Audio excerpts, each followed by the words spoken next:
This is a presentation of RVT Entertainment.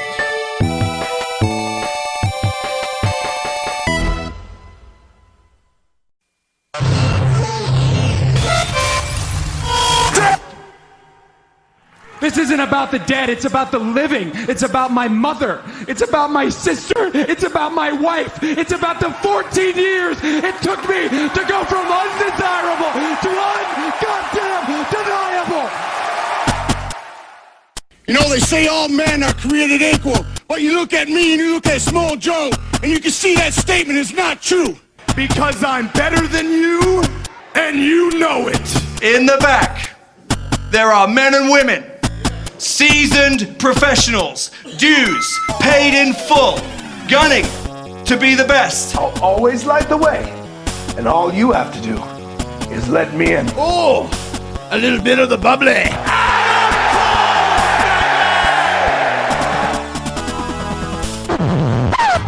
The cream of the crop.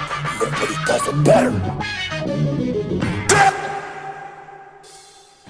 Hey, hello, ladies and gentlemen, and welcome to the Wrestle Cast, presented by RVT Entertainment on the BrokenInfinite.com's not existing anymore. What the fuck is wrong with my brain tonight?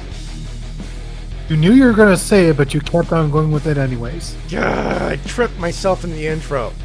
But it is still on Podomac.com. Hello, ladies and welcome to the Wrestle live on RVT Entertainment's official Twitch.tv channel. You can find it archived on RVT Entertainment's official YouTube channel, and of course on Spotify and other streaming sources. Podomac.com, Spotify, YouTube, and wherever else you may find this video audio recording it live on RVT Entertainment's official Twitch.tv channel. We talk about professional wrestling, both in the mainstream and the independent scene. My name's Matty Jay. You know that other voice is TWK. Hello, everyone. TWK of TWK Reviews. I'm here to entertain you. And yes, Commish, that does count as Matty. And that is Matty. That is Matty Cara. That is El Bacharino. That is a fuck up, if you will. And we do have a new live listener, good old FD. Thank you for joining us. Thank you very much. Thank you very much. We have a few people. Fies Daniel for the follow. Thank you very much for the follow. Welcome to the madness, everybody. FD, he says. Well, FD, welcome to the madness. And thank you very much for the follow. Ladies and gentlemen, the show this evening. You know, you would think my fuck up would be bad, but not as bad as what Gallows and Anderson and Romero would be calling the second edition of the worst pay-per-view that ever produced, Shop-A-Mania. All we're about to talk about the shit out of that shit. And no, not retribution. Anyway, yeah, this is a show, and from Malaysia, huh? Very nice. The more internationalism, more I say. Yes. We got a French dude who listens to us when he can through the Spotify and Podomac, so we know there's an international interest in this show, and that's very nice. We have talk Shop-A-Mania and some news. We're going to be taking care of that in the first segment. Now, of course, at the end of the program, we were going to be discussing Survivor Series, the one night a year where people show up and beat the crap out of each other. Oh, wait, that's every other goddamn night, Junior. Though there is something that did happen, and we will obviously cover it in the news, and it will obviously affect Survivor Series as well. We'll be discussing that particular shindig as well. Of course, your winners and losers, and if we have some time, we're going to do a Q&A.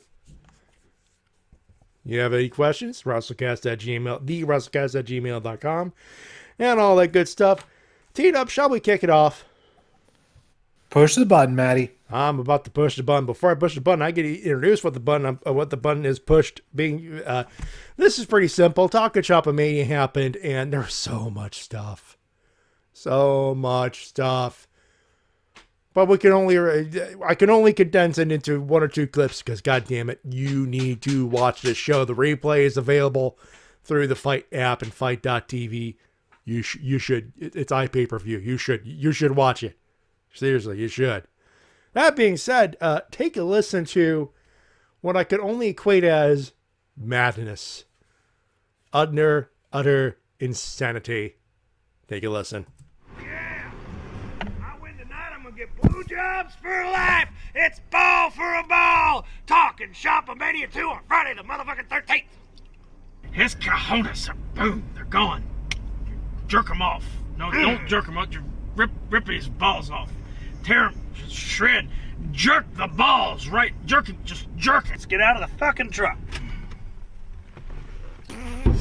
Holy literal shit, I thought I smelled poop. God damn it, it's Richard Poochin. This is the worst shit I have ever seen in my entire life. But you know what? It's all about the dollar, make you go holla, holla, holla. All right, just keep on doing this shit. Nothing wrong with words of encouragement there. These guys can't keep fighting at all. These competitors. Was Teddy up in the tree? Yeah.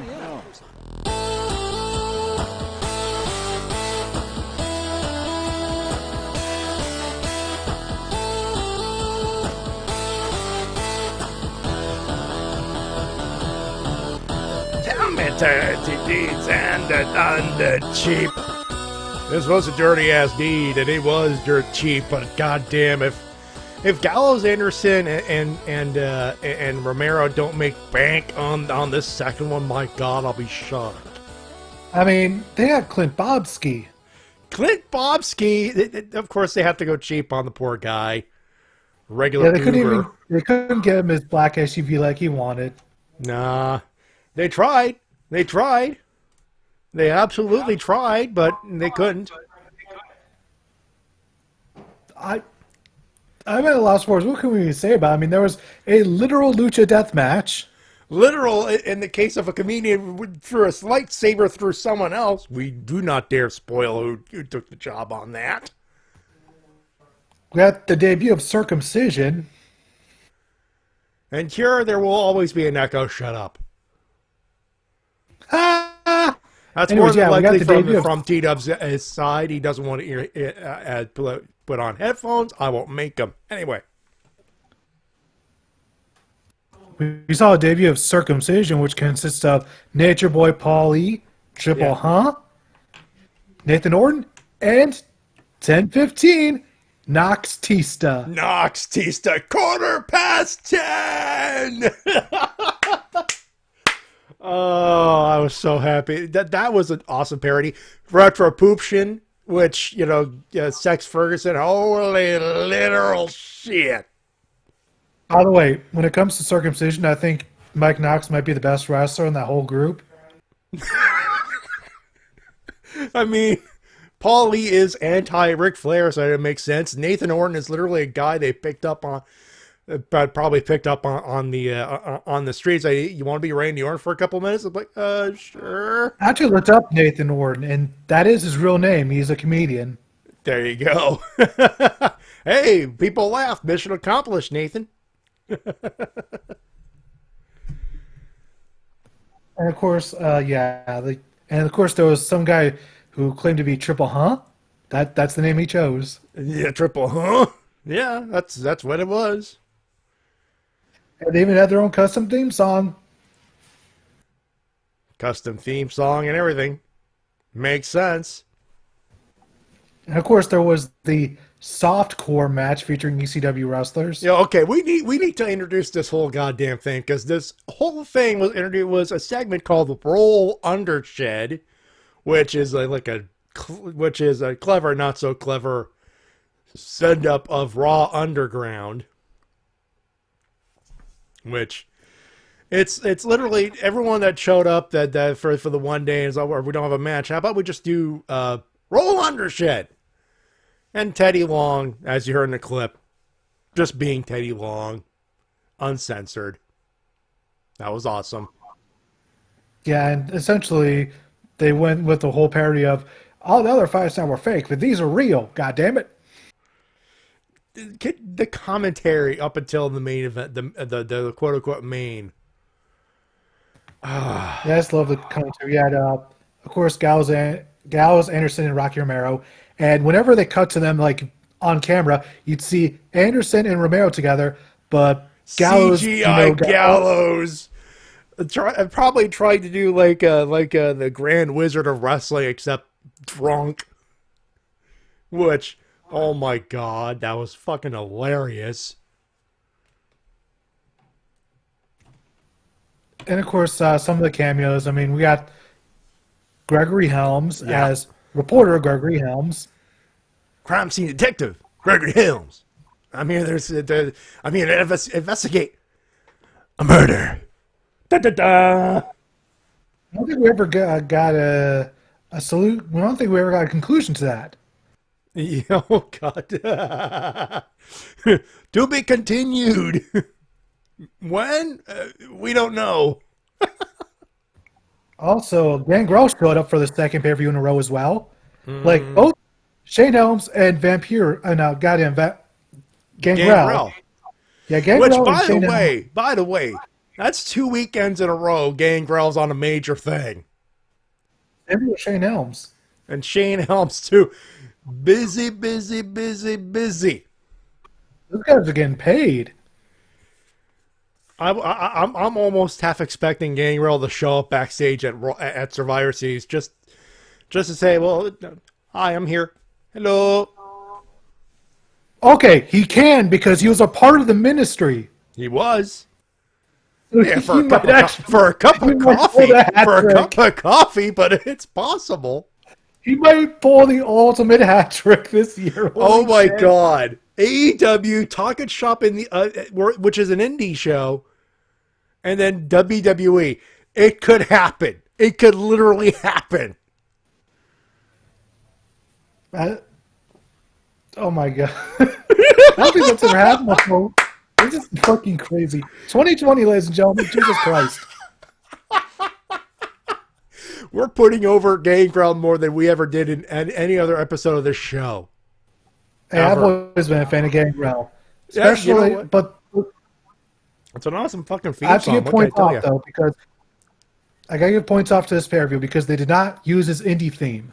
Yeah, Banging and Banging by Danielle. It's an awesome track. it is. To be fair, it is, folks.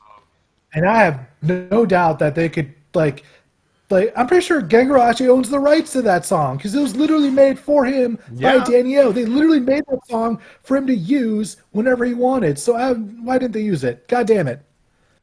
I get the feeling they just it was literally, oh hey, it's Gangrel, and he shows up, and they just have to they just threw him together. My guess is they didn't want to try to to pay like the quarter I dollar, don't think they even. $2 I'm I don't not know. sure that they would need to do that because, like, Gangrel, I'm pretty sure, like, has full rights to use that song because that song was made, like, back in, like, 2008 or 9-ish, and it was literally made on an album called Oblivion, which is full of wrestling themes, all produced by Danielle and TJ Habibi of Secret Suburbia. Yeah. And they literally made that song for wrestlers to use on the indie scene and whatever, just so they can use and they don't have to worry about bullshit copyrights. Yeah, at this point, I mean, I guess better safe than sorry, and Gallows and guess- Anderson are so, cheap like, fucks. I guess that's I my don't head know. because- I don't know why it's not, but it should be. And Talking Shop-A-Mania 3, because there is going to be a Talking Shop-A-Mania 3. Do not deny it. Because. Oh, yeah, go ahead. If they do that, and when they do that, they should do that. They should do Gangrel's indie theme. It only makes sense. Of course, we also had the Ball for a Ball main event, which ended up getting thwarted by the CWO. Hey, what does the CWO stand for? Cock Torturer World Order. Oh, I don't know the entire story of the Cock Torturer, but god damn it. I love this finish. It's like, no, you know what the best part is? More torture. No, not more torture, you asshole. Ethan Good Page old as the Karate Karate Man.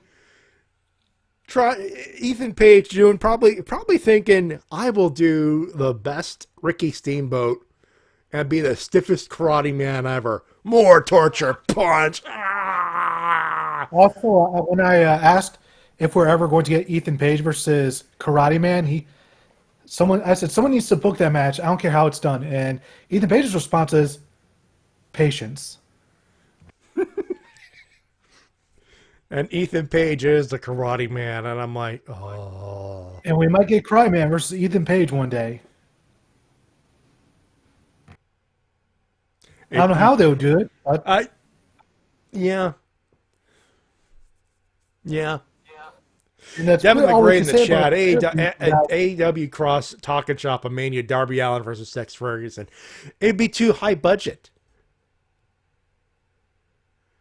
Although Darby Allin versus Sex Ferguson in a comedy death match would be fucking awesome, but Somebody would legitimately die in that match. oh my god.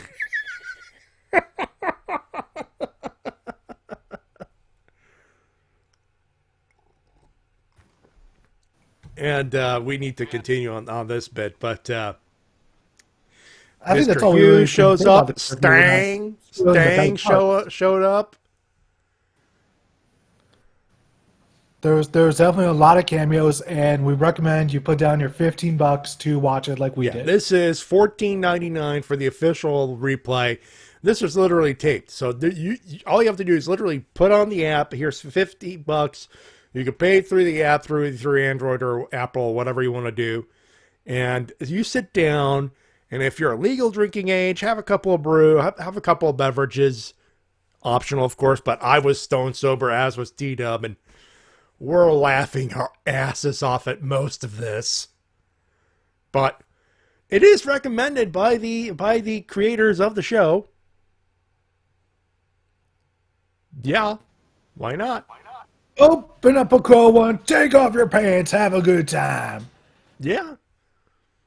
Just the best way to put it, right there. And But- you want to see Dustin Rhodes versus Chad Too Bad. Oh my god.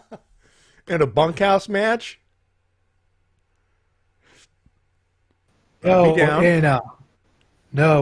it'll be in. Hold on, how do I make that sexual? God damn it! No, that's a tough one. It's a tough one. In a It is. butthole match. All right, There you go. I made it immature and Boneyard, sexual. ball There for a we go. ball. Oh, no. Jay Coggins, Spunk House match. Yes. Right there. All right, there's part 3. There's the main event part That's 3 right part there. 3. Part 3, Spunk House. Hell, there were literal dildos on the damn on the damn match, for God's sakes. And the whole, I'd say 70% of the jokes on Talking Shop-A-Mania were dick and ball jokes, for God's sakes. Theme So of the you know night. what? They were consistent. They were consistent with the running gag. You can't say that we're not consistent. Yeah. Spunk House match. I could totally see that happening now. Casey, pitch that to them right now. Pitch that to them right now. Get that fucking money. I think what I might do is I'm going to pop up Twitter, and while we do the break thing and all that stuff, I will suggest that to or in an open tweet letter kind of thing. But yeah, we're not going to rate it because obviously it's 10 on 10 by our standards. Rate that. I do not dare want to rate that. I know. By the way, I'm not going to say anything, but there were cameos during the credits that you will not see coming. No, Just going to say that. There are some that, wow. There was one where I'm like, you know what? Yeah. Some make sense. Some are like, oh shit. Hello. And there's one where like, we're already built. And there's one that I could guarantee you is already building the card for Talking Shop-A-Mania 3. If you want to call that a card. But yeah, they want a match. It's going to be a match. I'm pretty sure whatever cards are made for this are just drawn on the back of a goddamn napkin. or, Sam or on the back of a fucking pizza box. Yeah, terrorizing style. Yeah. That's still one of my favorite stories in wrestling, where Triple H wanted a name and he was given terrorizing, but I wanted two names like everyone else. Okay, slashes right through half of it. There, now you're terrorizing.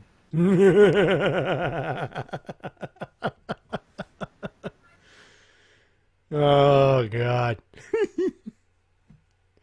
See, I'm glad this is part of me is glad we played Cards Against Humanity on the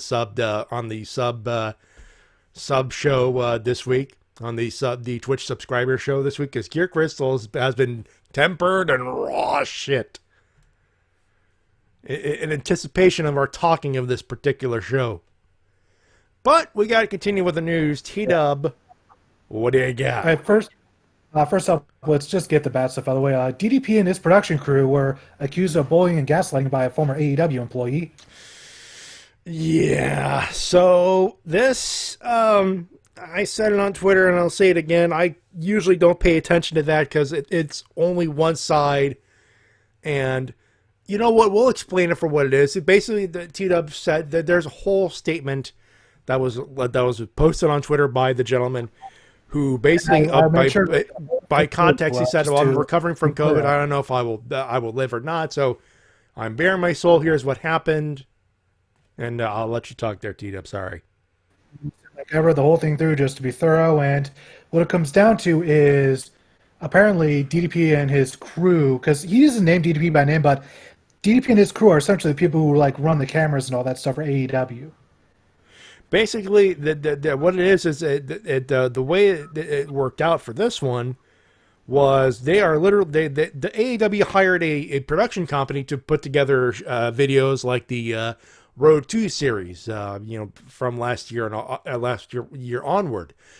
Basically, the man alleges being bullied by Cody and the production crew over at AEW. By Cody, that he's constantly told by members of the production staff that Cody hates him, but whenever he has brief interactions with Cody, it's positive. I get the feeling this is some ribbing and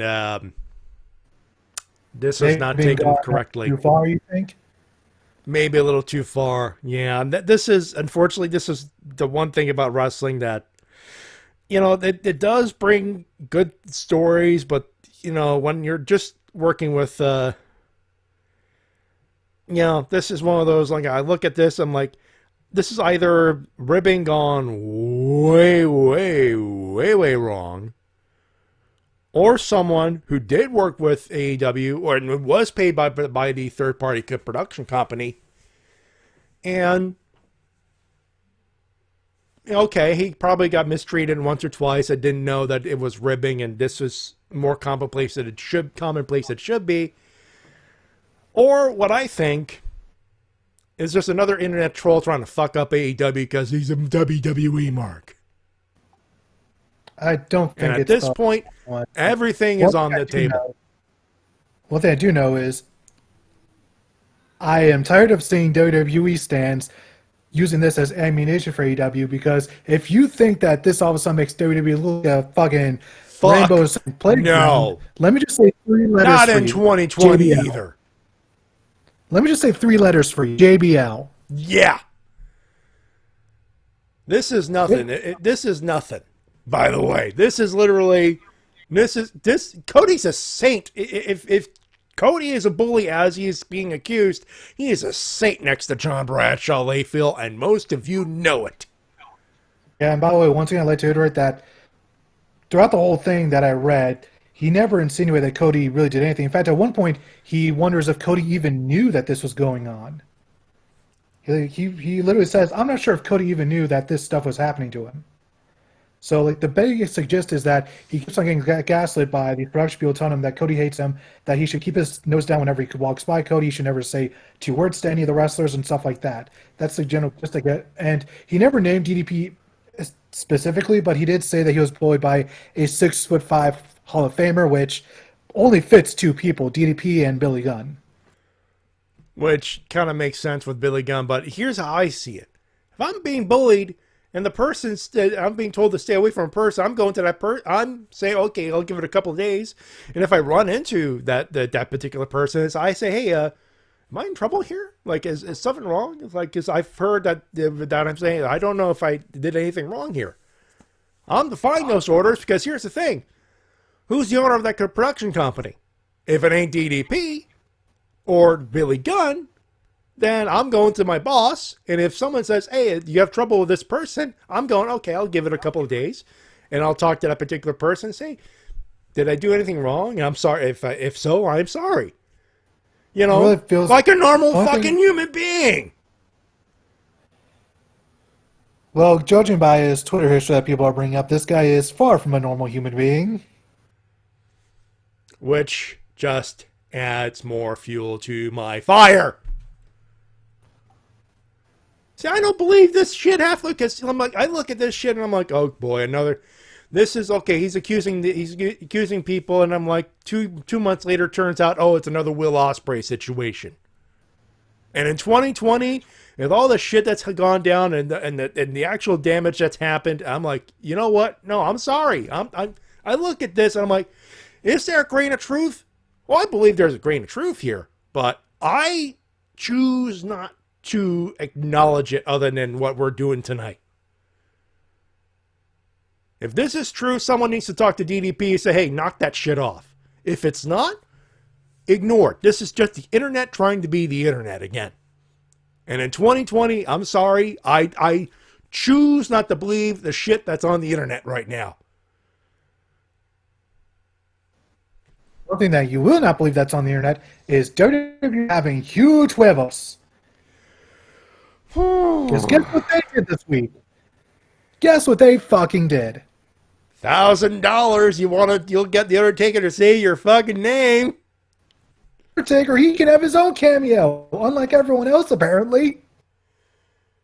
No, it's not huevos at this point, TW. You know what it is? The fucking balls on Junior. 1 week after firing Zelina Vega because she doesn't want to give up the more money she makes than her downside guarantee just to play some video games, interact with the fans that you're trying to attract to your fucking company, you fucking idiots. Hey, Marks, you have $1,000? You can say hi to the Undertaker. Fuck you. All of the fuck you.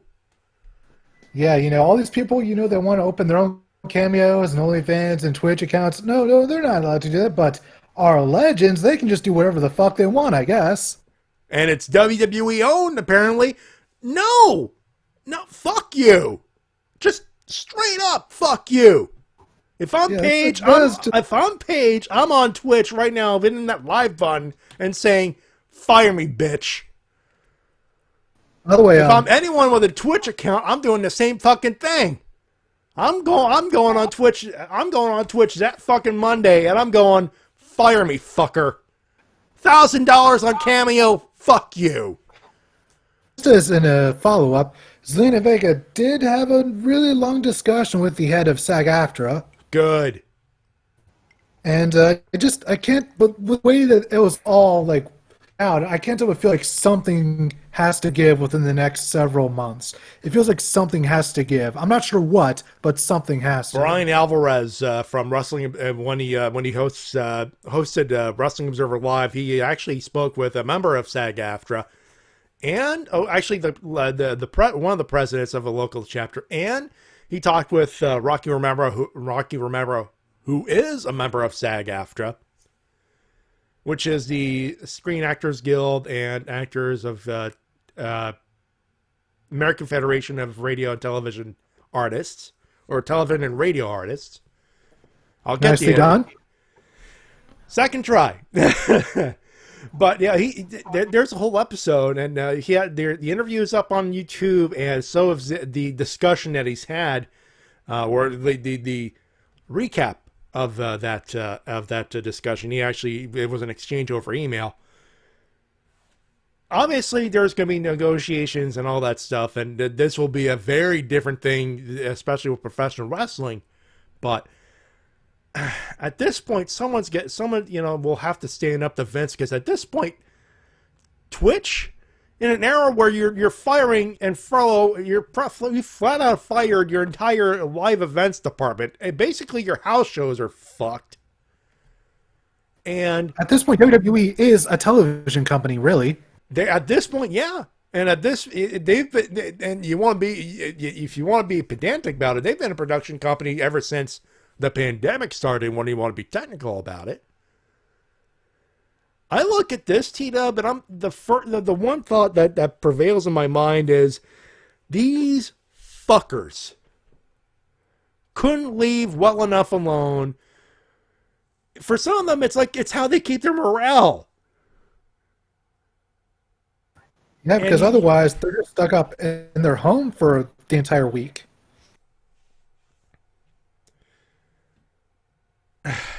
Like, you're taking these people who are used to being on the road 300 days a year, and then you're just having them okay, you're coming here for once a week, and then now you're back home for the rest of the week. And some of them literally don't know how to deal with all that free time. They need something to occupy their minds. And I'll tell you what, gaming on Twitch, if no better than what they were doing 20 years ago. Because 20 years ago, if they had this amount of time, drugs up the wazoo. Drugs up the ass, and alcohol addiction and all that stuff. Most of these guys are clean. Or if they have alcohol, it's more of like a shot of whiskey at the end of the week or a glass of wine, but it's not as prevalent as it was 20 years ago, 30 years ago. Yeah, these people are just trying to, just spend some free time, just trying to unwind from all the stress. Now you're taking that hobby of theirs and you're just adding stress to it. Anyways, I believe we've said all we could say about that, and just the balls on these motherfuckers. The balls. And by the way, this is not an insult on the Undertaker. By the way, this is not a knock on him. This is literally, hey, 30 cameos for 30 years at $1,000. This money better goddamn well go to fucking charity at that point. The charity known as Here's What It Always. Very true. Very true. Oh, speaking of firings, WWE fired more executives this week. It just keeps coming. Because they need more profits. Because if they pay less people, make more profit. This company should not be Failing making upwards. as much profit as they are right now. It honestly feels like ever since they signed that big TV deal with USA and Fox, they've just been failing upwards.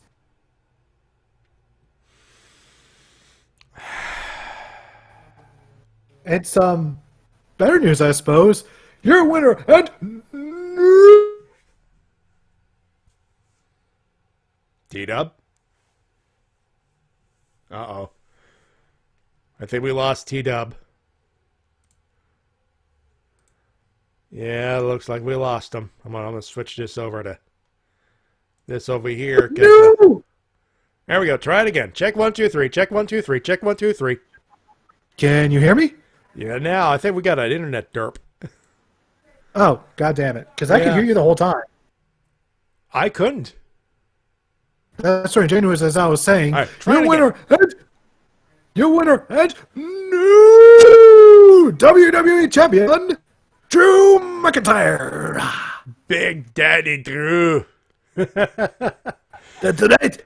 Big Daddy Drew's got the gold again. And I watched Making the match. him a three-time champion.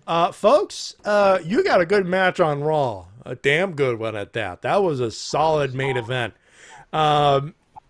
Obviously, this is because they want to blow Roman Reigns versus Drew McIntyre, and what should have been a 3-week deal, which should have been more than enough to hype up the pay-per-view in the first place.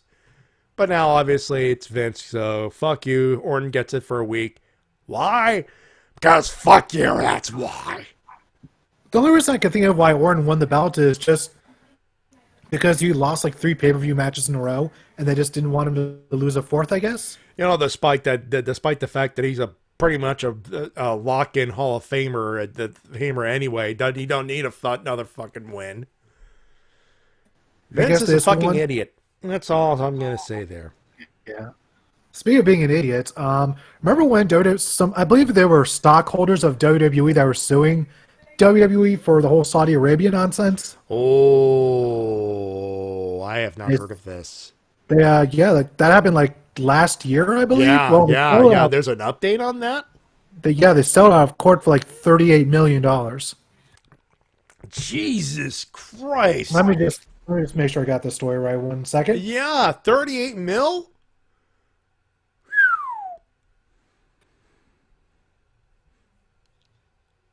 Let's see. Headline: WWE announces $39 million lawsuit settlement. Where's the fine print? Yeah.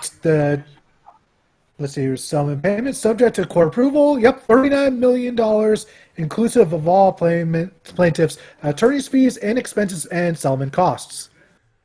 How many plaintiffs are we talking about? 2 or 3? 5? I don't know, but they getting paid. Hey, you include the lawyers and all that stuff. That's like all that stuff. If you're a plaintiff, you're probably looking at what, $5 million a pop, just for taking a shit on WWE in a very legal fashion. That's not a bad fucking payday on a Friday. I'll tell you that much. Yeah, and, like I said, this comes from they're dealing with Saudi Arabia, where all that nonsense went down last year. Mm-hmm. Stockholders weren't happy about that. Really weren't happy. Yeah. Let's see. Trying to see who it was exactly that the plaintiffs are. Southern.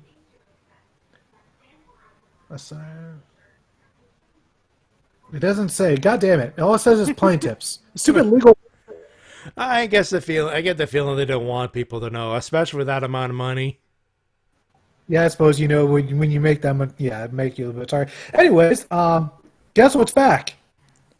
I don't know how they're going to do it if it's going to be in the COVID Coliseum, but returning is War Games. Good. That's a good try to be a good attempt at a William Real about it. War Games. No.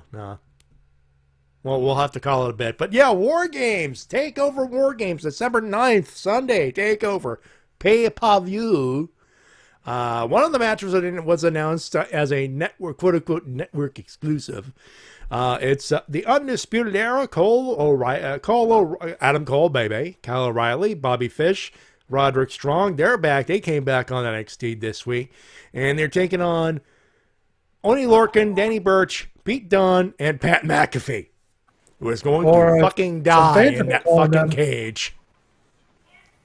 I have to ask, is this going to be in the COVID Coliseum or in the Thunderdome? I mean, geez, that's a hell of a turnaround, especially with the upcoming situation there. I don't know. They're moving to a new Thunderdome. They are moving to a new Thunderdome at Tropicana Field in Tampa, or St. Petersburg, but it's around the Tampa Bay Area.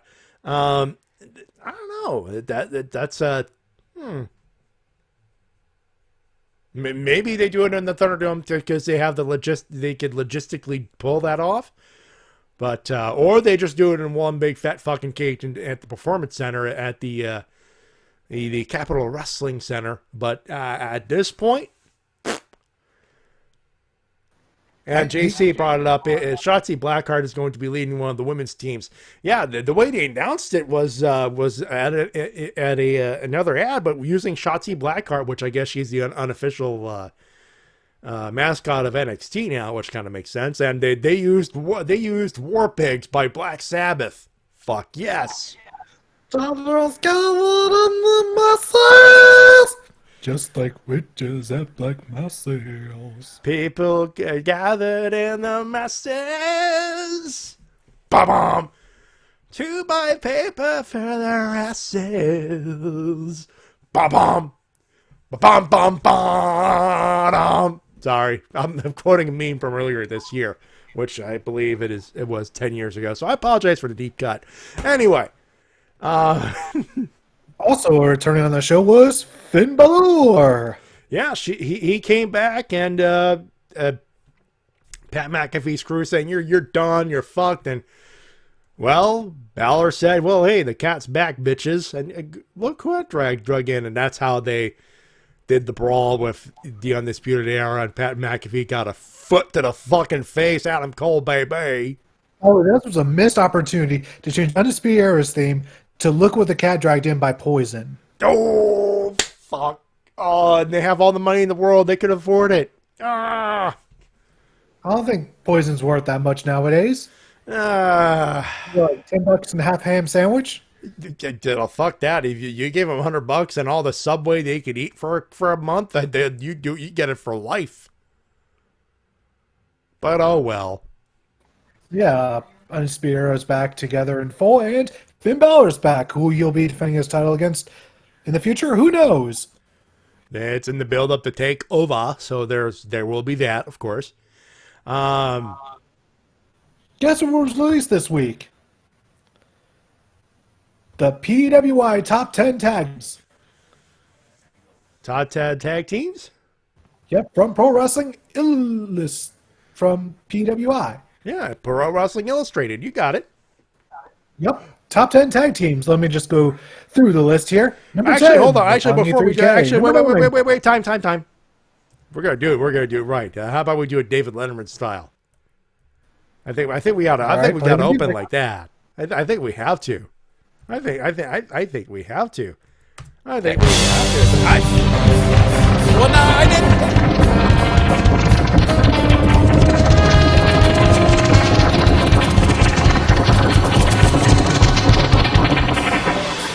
The category this evening, the top 10 tag teams according to Pro Wrestling Illustrated. Here we go, number 10. Go ahead. Roppongi 3K. Nice. Number 9. Number 9 is the Kabuki Warriors. Nice touch. Women's Tag Team Wrestling. Very nice. Number 8. The New Day. Deservingly so. I thought they'd be higher. Number 7. Cero Miedo, the Lucha Brothers. I'm surprised they're actually on there, but hey, solid teamwork. Makes sense. Number 6. The Master of Guerrilla Tactics, Guerrilla Warfare, Destiny. Guerrillas of Destiny. Nice. Very nice. Number 5. Hey, want the smoke? The Street Profits. Criminal how they've been used in the main roster, but it makes sense, and they are still a great tag team. Number 4. The greatest tag team in the world, if you were to ask them. So according to them, they'd be number 1. But here, they're not. But they are the North. Solid Canadian representation so far. Number 3. They were a great tag team up until recently. They are Golden Role Models. Who? The Golden Role Models. Bailey and Sasha Banks. Oh, okay. That makes sense. Solid tag team, and the breakup was awesome, to be fair. That Hell in a Cell match was awesome. Continue. Number 2. The former AEW World Tag Team Champions, Kenny Omega and Adam Page. I'm not going to argue with that. At all. And the number 1 tag team, according to Pro Wrestling Illustrated, is the team of top guys doing top guy things. They are former Raw Tag Team Champions, former SmackDown Tag Team Champions, former NXT Tag Team Champions, former AEW World Tag Team Champions. Fuck these guys, they are the former Revival, FTR! Wait a minute. Where are the Young Bucks? Not in the top 15. Wow. Oh, is this like one of those like top tag teams like in the style of the PWI 500 then? Essentially, yeah, like in terms of like win-loss records and stuff like that. So, according to PWI, the Young Bucks did not make the top 15. You know what? That kind of makes sense. I mean, if you just look at it, obviously they've always been a constant presence on AEW, but PWI keeps kayfabe. and to be fair, up until very recently, the Young Bucks haven't had a solid. They haven't really had a good solid record. To be fair, you'll get them next year, though, boys. Don't worry about it. Oh yeah, it's just interesting because I'm sure everyone is expecting to be at least in the top 5, but not only did they not make the top 5, they didn't make the top 10 or the top 15. You know what? The evaluation period was different, and they were probably not as successful during that evaluation period. So it kind of makes sense. But next year, if they're not in the top 10, something is wrong with wrestling. Indeed.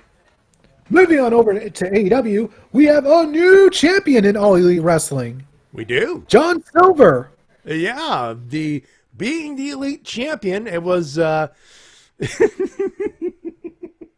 Despite not wanting to be the champion, Trent still wanted a long title run just because I guess it was a belt, and he wanted to be a champion for a while. Yeah, so he didn't want it, but I'll take it. And it was a water bottle meme flip-off thing, and John Silver won. And just to tie into that, on Sammy's vlog, he filmed the whole process of him pranking AEW with buying a replica BTE belt, having his friends saw it right down the middle, and then going around telling people that he accidentally broke the belt. It was like a prank within a prank. The way they were going, like they were going to go, well, we were only going to go all the way, and then we'd like, I got it, then oh fuck. Yeah, it was like, yo, fuck, what's that guy's name? Goddamn, what's that Dark Jobber's name? That's really cool. 10? No, the Luchador. Oh, not Serpentico. No, yeah, Serpentico. Yeah, but he's not like Dark Order though. No, it's not Serpentico. It's the other Luchador. The skinny one. Fuck. Fuego del Sol. It's Guts. Yeah, Fuego. Guts. Fuego. There we go. Yeah, Fuego del Sol. Yeah, he was doing this. But it was like, oh man, Fuego is gonna try to save the belt. Now it's gonna be like, he's gonna be babyface, but went wrong. And he did this bit to like several different people. The first one obviously being the Young Bucks. And what's funny is, out of all the people, only one person didn't fall for it. Butler. Do you want to know why? Why? Because he looked at it and he was like, that's too small to be the real belt. No. Nice. The only one I noticed that the center plate was like 4 inches smaller than the actual one. Check out the big brain on that dude. Yeah, no kidding. It was just great seeing the reaction. Like just thinking, oh no, the belt's broken. It's been on the show for a week and it's already dead. Yeah, he's just like, it's a rib. It's a rib. Got a camera there. Got a camera there. Gotcha. I know. You know the best. I'll throw in a GDQ reference, in there. I've destroyed the new belt that you got last week. It's a joke. Oh, come on. I'm not going to be able to go to GDQ next year. I'm mad. All right. Let me have my stale memes.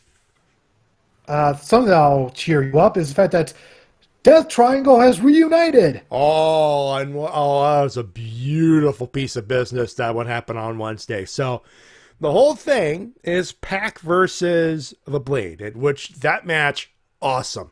Commentary was on point, and Eddie Kingston was being Eddie Kingston, of course. Pac wins using his combo, the red arrow into the on the back into the brutalizer. It's not the red arrow anymore.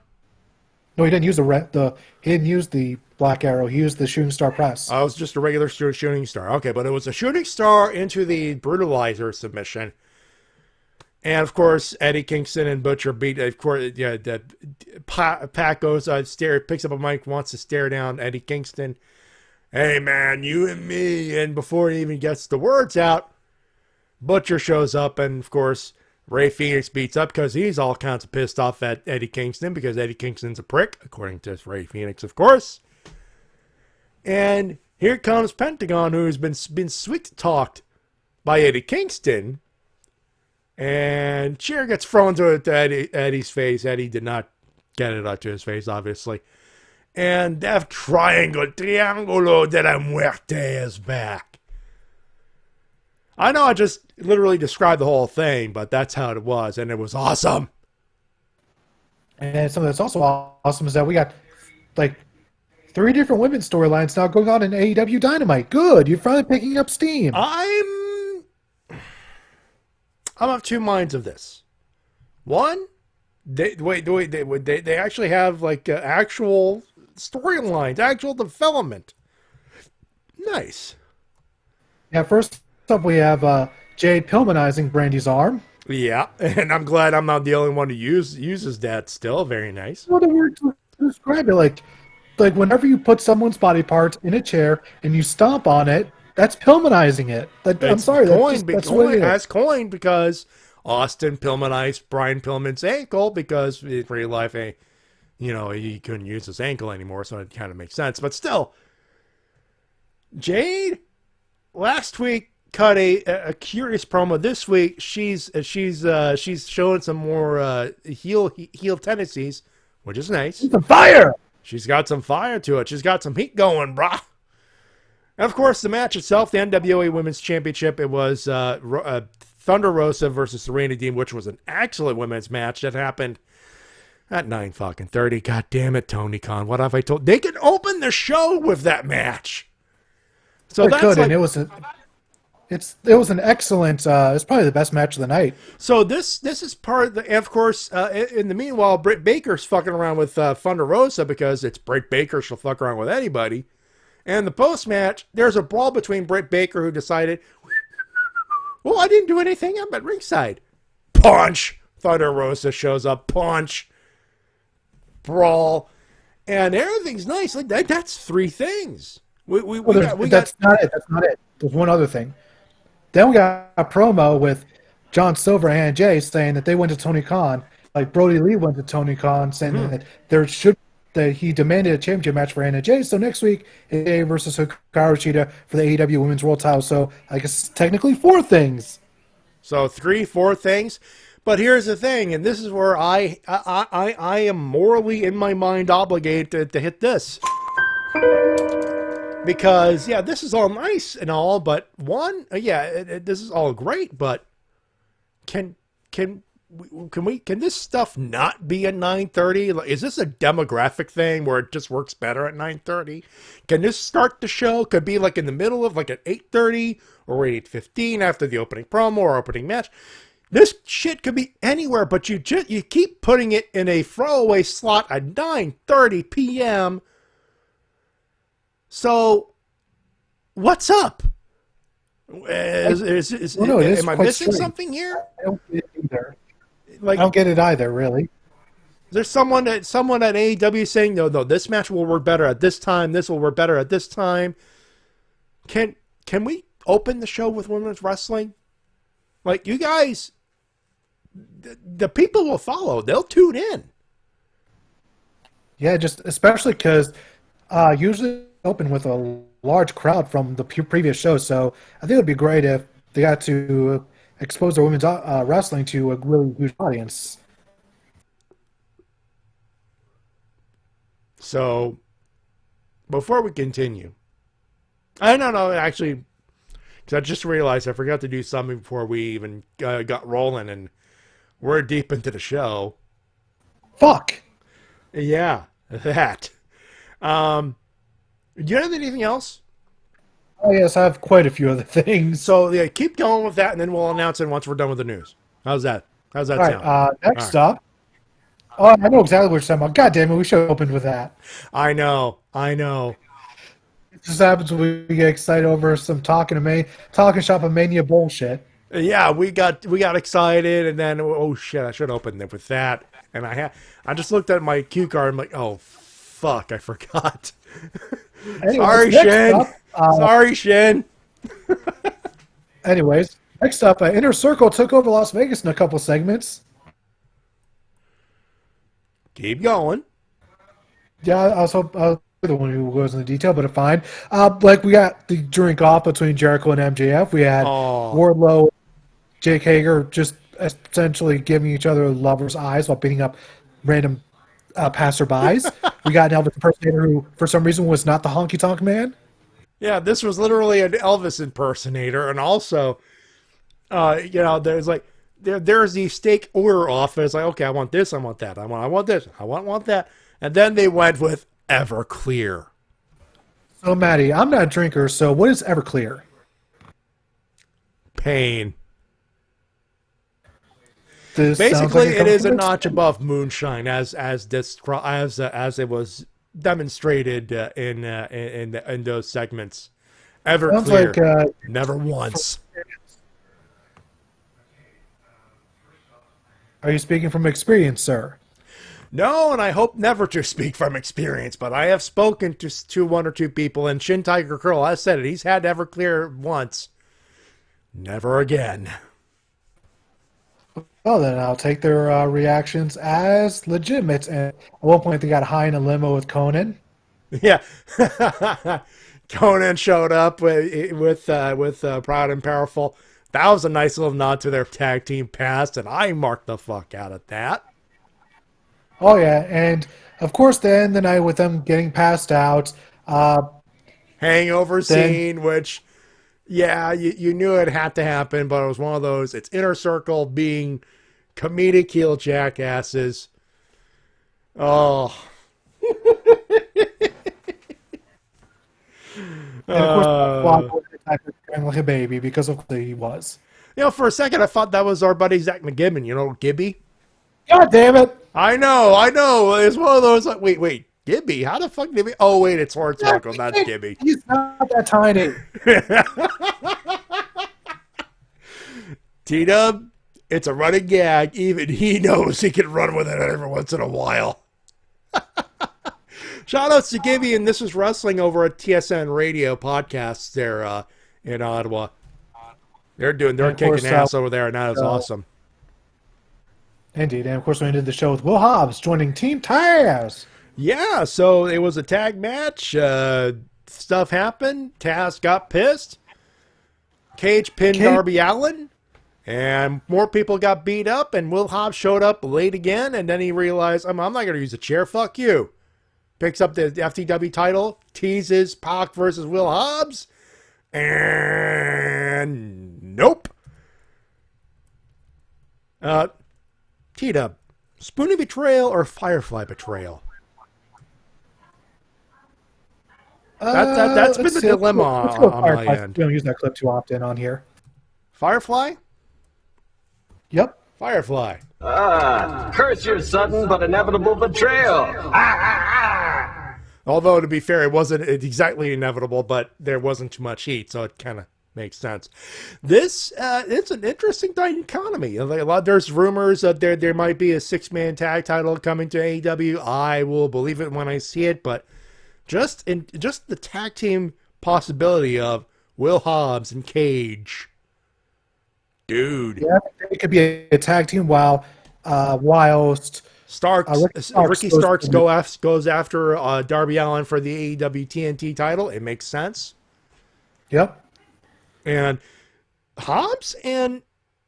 both Hobbs and Cage are surprisingly athletic. Yes, they're big dudes, and they are big strength dudes and big boys, but Cage wrestles like a luchador. Oh, yeah. He's wrestled luchadors for quite a while. I mean, he's from California. He's been wrestling luchadors for basically his entire career. So it kind of makes sense. Also, believe it or not, he started off his career being super skinny, like Young Buck skinny. Yeah. It's hard to believe that he really did this is like the bulked up, muscled up Brian Cage was only something that happened like 6-7 years ago. So it makes sense. It does, Yes, it does. By the way, we have one bit of news. One last bit. Mm-hmm. Coming out on February 26, 2021 officially is Retro-Mania Wrestling. There it is. It's official. They made the drop. They've updated the Mega Ran rap video making the advertisement for that matchup. It's coming to all platforms, including Switch, so fuck yes. And in February, you'll be enjoying the official sequel to WWF WrestleFest in the comfort of your own home. So that's a thumbs up. I've been pre-ordering my Switch version like back in July. Yeah, you got a physical version coming your way, or at least the code for it, I think, right? I got the digital version because the physical version wasn't even announced until recently. Yeah, they went physical with it's still a digital code, but the physical part is you get the case, with special things, and you get a case with the artwork and all that stuff. It's neat. That it is, and I cannot wait to start playing it. I'm glad that we finally got a release date because, as someone who reviews games, I kept getting anxiety ridden. Like, okay, if I start recording this game now, am I going to have enough time to record this before Retromania comes out? Because I kept expecting every week for the announcement to be like, okay, it's coming out next week. It's coming out next week. I kept on expecting that, but now they have a concrete date of February next year.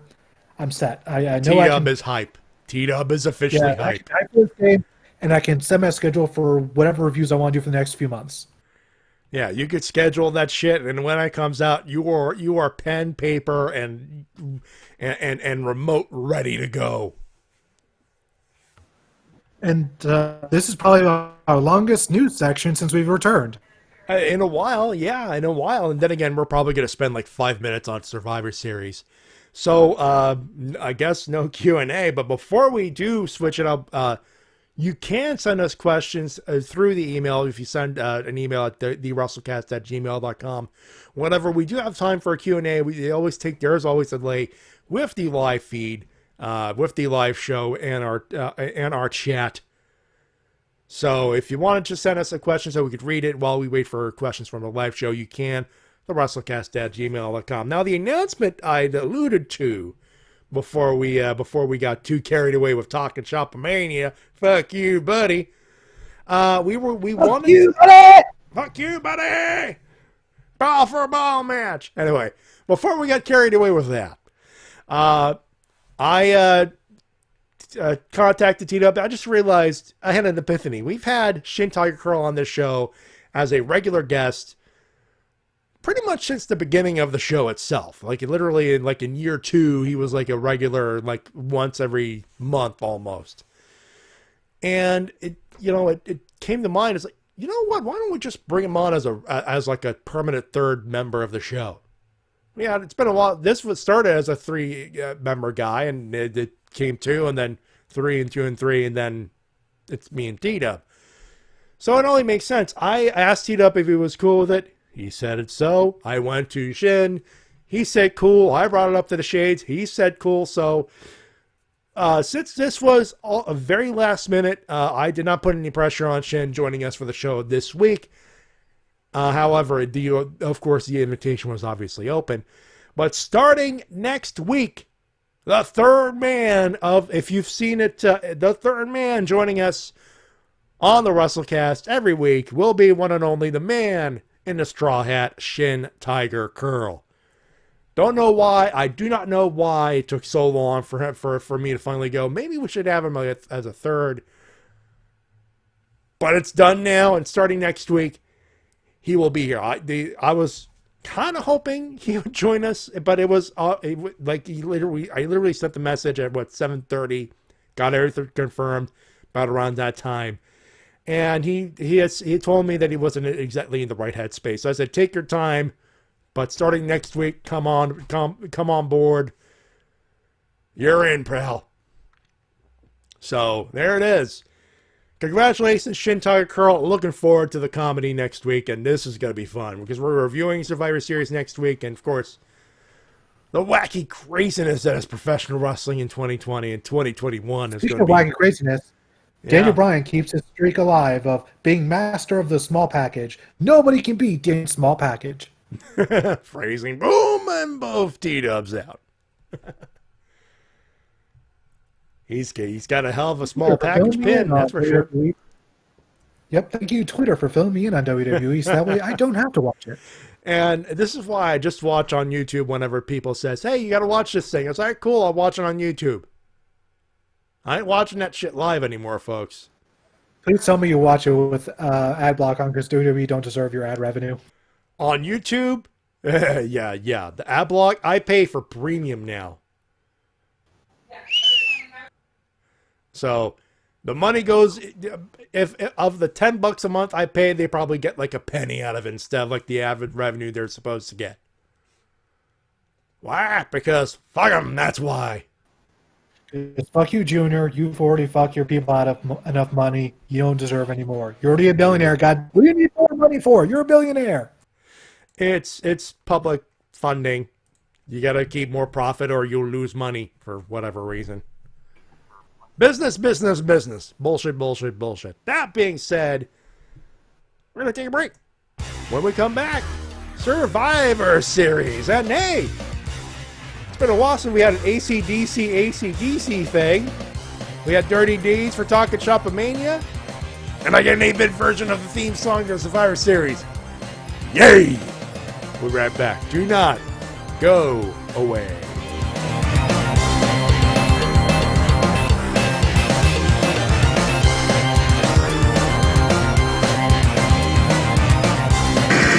And now a word from our sponsors.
Promotional consideration paid for by the following. Today, wrestling fans, we're talking with U.S. Heavyweight Wrestling Champion Dusty Rhodes. The American Dream and his new thirst-quenching partner, Mellow Yellow. Mellow Yellow, Dusty? Yeah, baby, you know Mellow Yellow's got that fine citrus taste. And ooh, it'll beat that Mountain Dew every time in that taste test match. There you have it. The new tag team champions, the American Dream, Dusty Rhodes, and great-tasting Mellow Yellow. Woo, the winning taste. The winning taste. This is WMOB Mobile, 12 on your channel dial and 12 in the TV ratings. And now McIntyre trying to turn it around. There we go. It might be Claymore time. This is the third time now. Oh, he's looking for it. Trying to set up Orton. Oh, target locked. Here we go. Oh, no! Power slam. Beautiful power slam counter. My gosh. Is Drew McIntyre about to fall to the three most dangerous letters in all of sports entertainment? Here we go. Out for the RKO. Claymore! Claymore! Oh, we got him. Drew McIntyre has taken back the WWE title.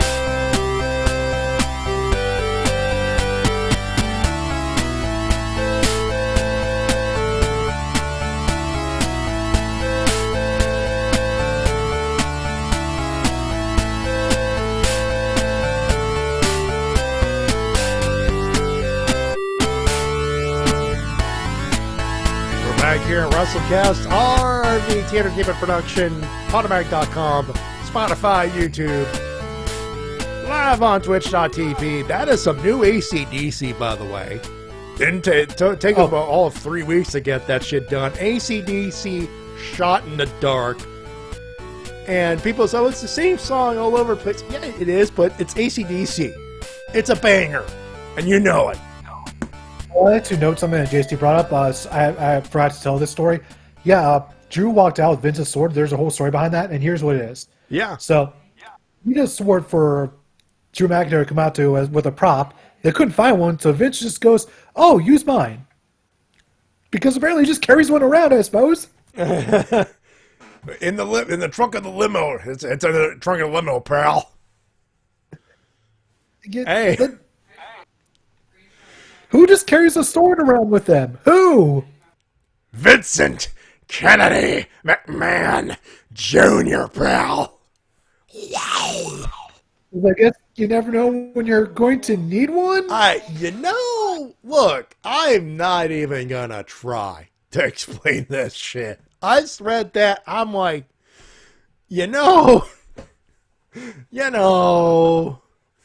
I got it.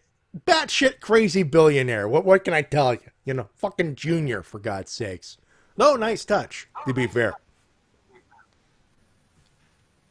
Indeed. Anyways, I suppose it's time to get this card over with, and I'm legit not sure if I'm even going to tune in. I'm 50-50 right now. If you're not watching it, I'm not watching that shit live. I got Toku Riffs Live to take care of first, bud. You know that.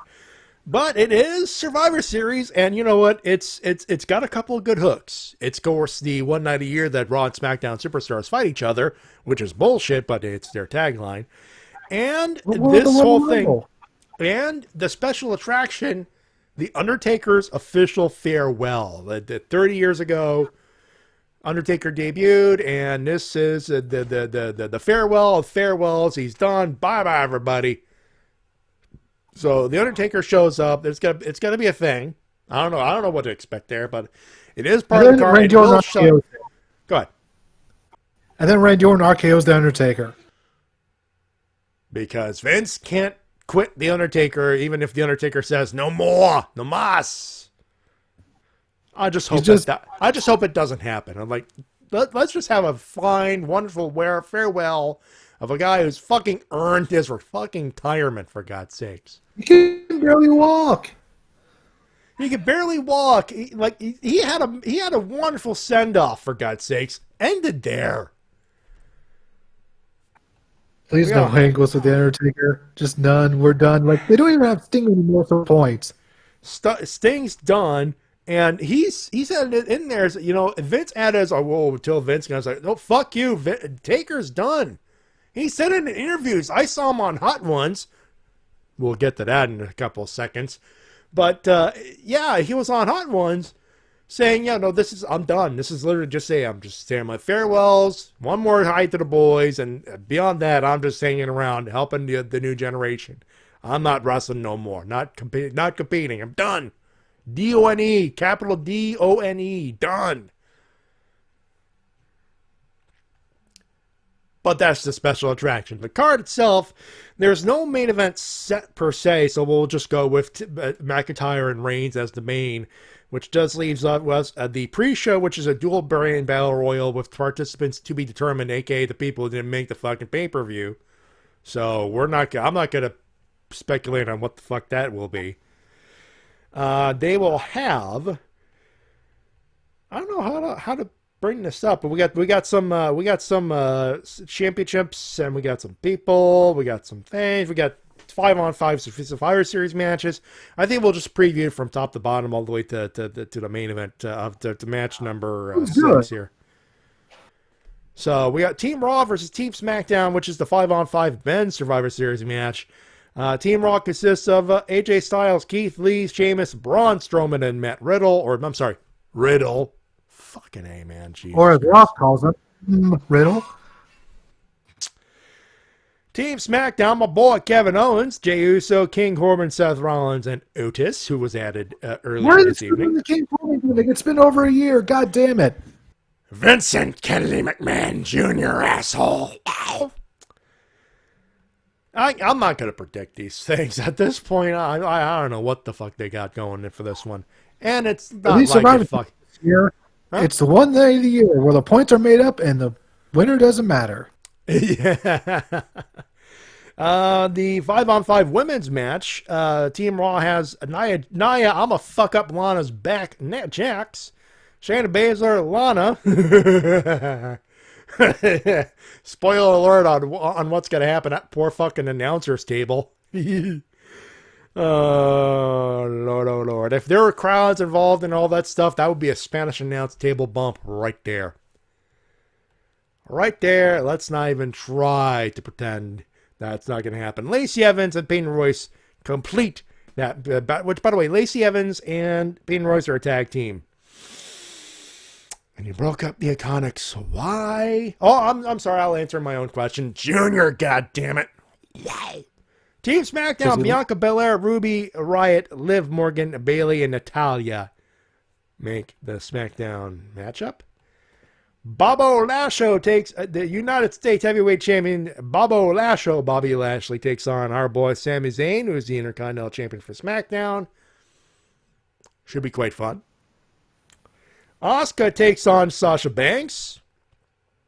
Raw champion versus SmackDown champion, respectively. Nice. That should be a banger. That could be a match the night candidate. Absolutely. Those two, they're good. Give them 20 minutes, they'll go to war. And in what is the main event on the card, assuming it's not The Undertaker's farewell, of course. Hold on, you missed the tag team match. Oh, yeah. Tag Kofi. This has got to be a fucking banger. New Day, Kofi Kingston and Xavier Woods, sans Big E because he's busy up somewhere up the card. They're taking on the Street Profits. Fucking hate that. Oh my god! If Asuka Banks isn't the match of the year, and this match gets 20 minutes, that's match of the night. I noticed that Big E is not on the card at all. He is not at all. No. Maybe the Battle Royal, I guess, on the pre-show. Split up the New Day, and he's doing nothing. That's Survivor Series. I'm flipping bird right now. Sending it spin, Junior. And in the main event, Drew McIntyre, WWE Champion, takes on the SmackDown's Universal Heavyweight Champion, Tribal Chief, Roman Reigns. That's going to be a Haas battle right there. That's a proper heavyweight bout in the making. I expect this to be way better than the WrestleMania match because, number one, Roman's have time to come back and get his muscle back. Mm-hmm. And number two, there's actually some heat here. Like good heat. There's some good heat. They probably would have been better built if they just left the belt on Drew from Hell in a Cell on and build up that match a little bit more. But hey, it's Roman Reigns versus Drew McIntyre. This should be a WrestleMania match or a WrestleMania main event, but it's Survivor Series. It's one of the big four. It's on pay-per-view, technically. I'm pretty sure you'll take it.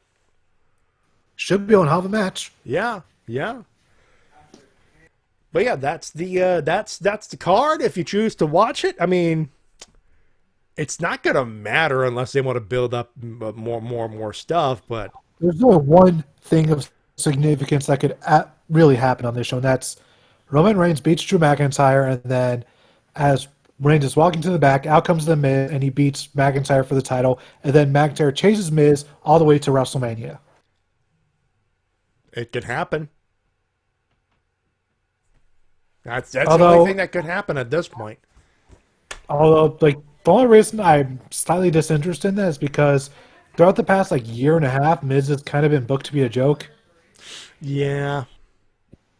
He had a good streak of being booked as a legitimately good, serious wrestler, and then the Fiend feud happened, and then his feud with Shane McMahon happened, and then just one thing after another just all went downhill.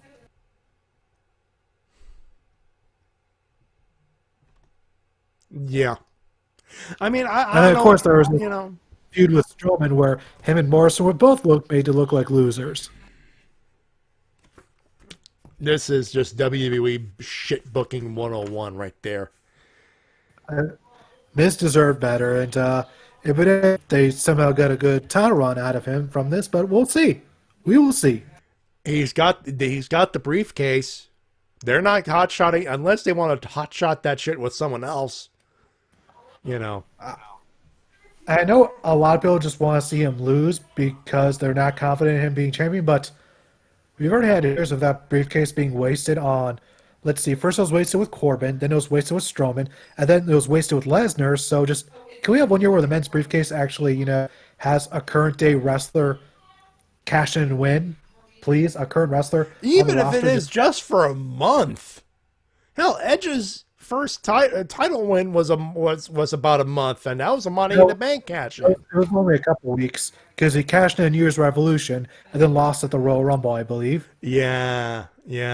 Thanks to Foley, but there was that build up to Foley versus Edge, and Edge needed that. I don't know if he needed that, but that was a career match for him. Anyway, context is context. Things are things. Stuff is stuff. You want to do winners and losers? Sure, let's do it. Let's do winners and losers, and I got a whole lot of winners and one fucking loser. T-Dub, do you want to guess who that loser is? For me, the loser is WWE for their timing of launching The Undertaker's cameo page. Well, son of a bitch, I have one WWE as a loser as well. I put him in there literally on Monday going, what the fuck are you doing with this 1 week build and the bullshit? And then cameo, $1,000. Fuck you, Junior. Let's do winners before I get more pissed off. I'll give winners to AEW for hopefully starting to put some focus on their women's division. Finally, keep it up. Just more of this, more consistently this. Please, this is what people want to see. Keep on having like actual feuds develop division, and people will start to care about it. I'll give AEW the winner for their women's division when they stop putting the women's match at 9:30 on Wednesdays. All right. It's become a trope, and it's not good. That's all I'm going to say there. That being said, for my winners, John Silver, being the Elite Champion, Taka Shop-A-Mania, for all of the obvious reasons. Fuck you, buddy! Ball for a ball match. Big Papa Pup's got a good point. T-Dub is you got a video on Vince Russo, so that I'm putting you as a winner for that, because goddamn, if there's anyone that could do a positive video on Vince Russo, it's you. So the thumb is up. And also put out a second video earlier today because the Vince Russo video was originally supposed to come out the week beforehand, but got blocked by WWE. So I had to do some footage editing to make sure it did not happen. And there's another reason why WWE is on the loser list, by the way. Sasha Banks, because she was on The Mandalorian last week, and it turns out, how did she get discovered? Not by watching WWE, by watching Hot Ones. Who knew? Speaking of that, The Undertaker on Hot Ones. He did the whole gauntlet of hot sauces and wings, and Sean Evans and that research crew of theirs are miracle workers. They're pulling great questions out of that. It's a worthwhile interview. And The Undertaker's just awesome. Mark Calloway's a cool dude. If someone were to tell me, if you want to hang out with a bunch of wrestlers and Mark Calloway's telling wrestling stories, would you hang out? I would be like, one record's red, please. I will sit down and shut up and listen and laugh. John Moxley and Renee Paquette. Why? As Moxley detailed in his promo before he got beat up for whatever reason before his contract signing, Renee is pregnant. Oh wait, did anyone else? Was it just me who got the pun and what he was saying? Which pun? Where his dad was saying, "We're the good guys." I wasn't the one who got that, please. Oh my God. I can't be the only one, right? All right, for those playing at home, I just got it, but you can explain the joke to the rest of them, because I just got that. Yeah, I was looking at Twitter like, nobody got this? No one got it's an obvious pun. His last name is literally Goode. Good. Therefore, they're by default the good guys, get it? Last name, alignment, huh? Huh? That's a wonderful fucking pun. I just got it now. Wow. Team Taz? Great way to end the show. Heel heat. No complaint there. And Shin Tiger Curl. He's not here this week. He will be here next week. And for a long time to come. I'm not going to say forevermore because you never know. And this is still an optional thing. But he will be joining us a lot more often. And if there's comedy now, there's going to be comedy fucking later. Believe you me. That is for sure. Now, 2 videos with T-Dub. I've already mentioned the Vince Russo Good Things video, which is available on YouTube. What else, T-Dub? Earlier today, I released my review, which was actually scheduled to come out this week, which is my review of Yakuza Like a Dragon, the brand new game in the Yakuza franchise, where they take things from a beat-em-up open-world RPG franchise to a turn-based open-world RPG franchise now. Like, it's just a really interesting change-up, and if you want to know how well it fared, check out my review. You want to check the next video up off the pipeline just before he puts it on YouTube officially for all the public? Patreon.com/TWK Reviews. I have my tip jar. PayPal.me/MattyJ316. And of course, Shin Tiger, I'll give him the plug now. He's got his new book on it. He's got his book on Amazon, New World. It's available on Amazon both in paperback and Kindle edition. You can take a look at that on Amazon. You can follow us on Twitter at MattyJ316, at TWK Official, and I will put up the credit next week for Shin Tiger Curl because he is followed at Shin Tiger Curl. Questions for us during our Q&As, the WrestleCast@gmail.com is where you could send them. And of course, you could join us on Discord and give us a server boost. We're on Discord. I'm not as active as I should be, but I try to be as active as I should be on there. But we have a bunch of people. Most of them are very, very nice. Discord, the link is in the description in our Discord if you are on the live portion of the program, of course.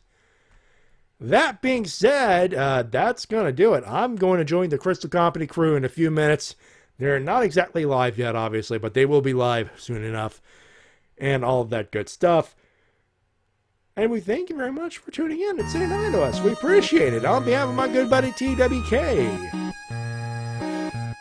Until next time, this is TWK of TWK Reviews, telling you to work your gimmick. My name's Matty Jay, reminding you to help professional wrestling support your independent promotion as soon as possible. We thank you very much for listening. Have a good one. Have a safe one. Talk to you next week, folks. Bye, everybody. Bye.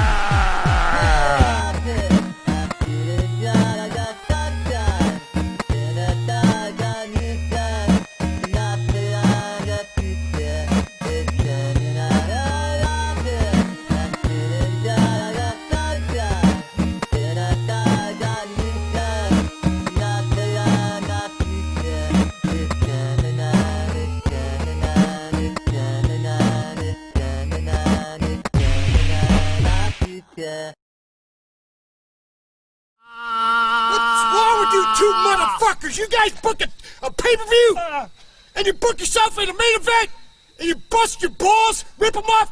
What the fuck is wrong with you guys? See, I feel sorry for you, but I've seen your girlfriends, and they're ugly as fuck. So they ain't gonna miss nothing. Fuck you. Fuck you. This pay-per-view sucks. It's worse than the first. Jesus. Fuck you. Big Papa Pump's got a good point. Fuck. Big Papa Pump's got a good point. It wasn't a bad point. Big Papa Pump's got a hell of a point.